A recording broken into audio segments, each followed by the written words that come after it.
Before we start, I would like to say, shout some ganad. Papa shout. So ayan, shoutout pala kay Winard Hinang. Then shoutout kay Christian Lloyd. Shoutout sa Two Stroke family. Shoutout si RXT Philippines. Shoutout sa RXT Pampanga. Shoutout kay Reg 229773. And shoutout kay Enaid Rose Barosa. And shoutout kay Dennis Morada. And shoutout kay GR Palihan. Then shoutout kay Fritz Lastimosa, name ng kanyang YouTube channel, Kuya Fritz Motovlog. Then shoutout sa AR80 group. Then the last shoutout, RXT Cavite chapter. Nandito tayo sa Nasugbu, Batangas, near sa Arco lang. From Arco going dito 800 meters, 500. Yan, pangalawang AR80 na scam yung makina. Yung makina ay scam. KR engine.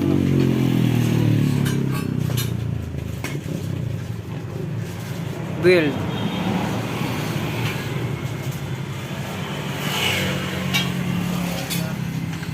Parami na parami. Kasi meron pang isang nag-build din na ganyan din, AR80 na ano. Tropang Laguna naman yan. May gips. Ang AR walang gips yun.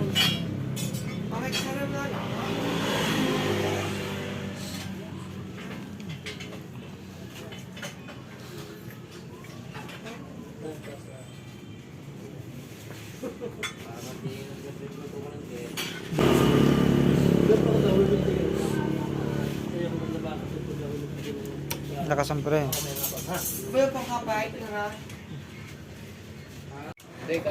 Boss, good day. So ano ang pangalan mo, boss? Roel. Roel. So ano naisipan mo, bakit nag-build ka ng halimaw na makina? Kasi unang-una, pang-display ko lang sa shop. Oo. Tapos, naisipan ko rin dahil ang makina ng AR sa KR halos parehas lang. Oo. Pang motor show. Oo, motor show. Talagang lumalaro ka ng motor show kasi may mga ano kaya trophy. Oo. Mga ano dati mga pinaglalaro mo? Sniper 150 saka yung rider na FI. Okay. So, ito paano ka nagkameron?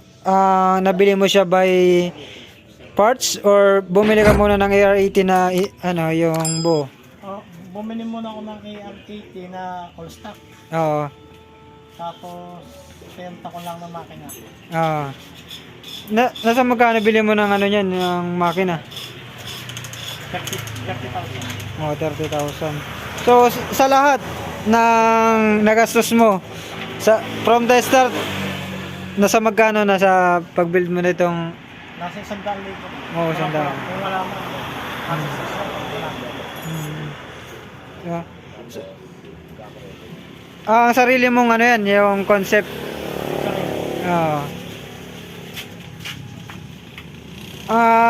Since na ano yung feeling, since nakabuo ka ng ganitong unit, ano yung feeling Siyempre, Feeling. masarap sa pakiramdam. Tapos pagka napapagod ako, nagmamasdo ako, nawala pa. Oo. Para nagiging stress reliever mo, no?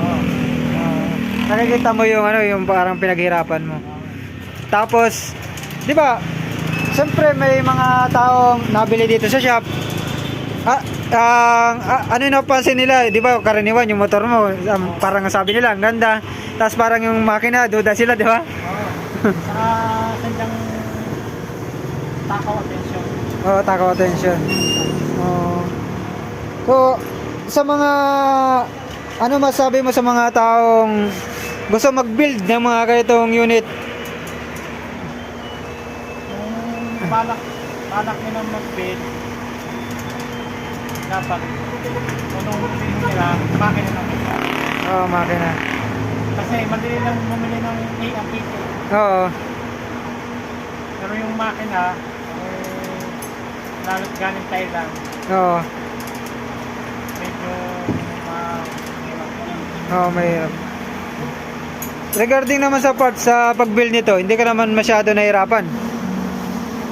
medyo nahirapan rin sa conversion. Oo. Since na nag-build ka yan, parang may nag-guide ba sa'yo or Wala. wala? Sarili mong pagsikap. Bale, ang tumira nito, kaya kang builder mo, yung mekaniko mo. Parehas kami. Tulungan kayo na lang. So, yung mga ibang parts nito, di sa yung shop mo na kinuha? Yung iba naman sa Online. Especially itong mo, yung tune pipe, saan mo na order yan? sa ano lang, sa shop. Shopee. Pero galing siya? Indonesia. Indonesia. So, talagang legit. Regarding naman tayo sa mga business mo, di ba? So, ito, motor shop. Di ba? Marami mong parts dyan, katulad ng anong parts? Ay, mga stock parts lang ang tinta ko dito. Mga 4-stroke karaniwan. Pero 2-stroke, ang dami. Marami rin. Katulad ng para maano natin yung mga tropang malapit dito. CDI ng motor? CDI Expo, Oo, primary point, ng export. Okay. Marami pala si sir. So mga gustong bumili na malapit sa Batangas, Nasugbo. So dito lang kayo avail. Regarding naman sa mo, yan sa Lomi. Magkano yung Lomi mo na yung isang order? Yung ordinary order, 65. 65. Good for ilang person yun? Ay, 1%. 1 person. Pero madami na. Marami talagang busog na busog Sulit sa 65 pesos, pero busog pa. Ayan. Ano ba yung saktong address mo dito, boss? Para sakali may mga gusto magbili sa'yo ng mga parts or kumain sa iyong lumihan. Especially mga riders na paggawi dito. Patulaw Medaway, Nasugbo. Okay. Basta ang landmark niya from Arco ng Nasugbo pagaling Tagaytay, mga 500 meters lang. Makalampas na. Okay. So nasa bandang kanan lang si sir. So baka may gusto ka sir na i-shout out. Sa aking asawa, sa aking mekaniko. Then mga mekaniko niya yan.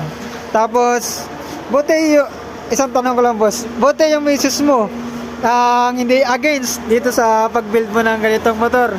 Di ba? Especially ayaw na niya ikaw pagmotorin, di ba?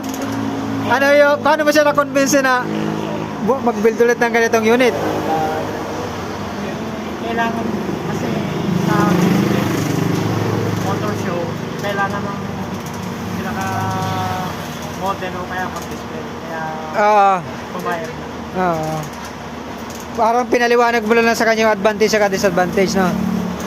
Kasi karaniwan talagang motor shop, napansin ko meron talaga silang pan-display na unit na ganito.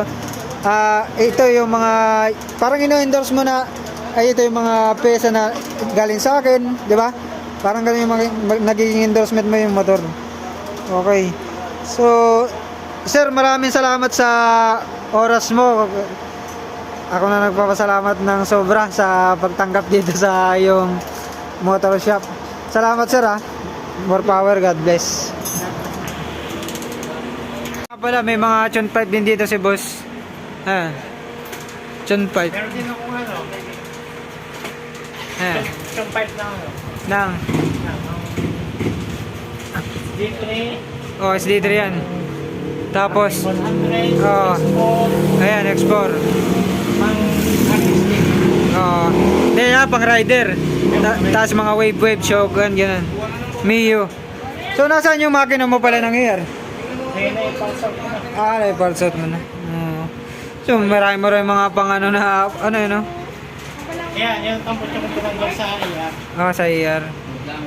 Tapos meron ka rin pang barako, ano? Tapos gulong, yun. Yung mga tinda ni boss. Sa mga gusto mag-avail na affordable.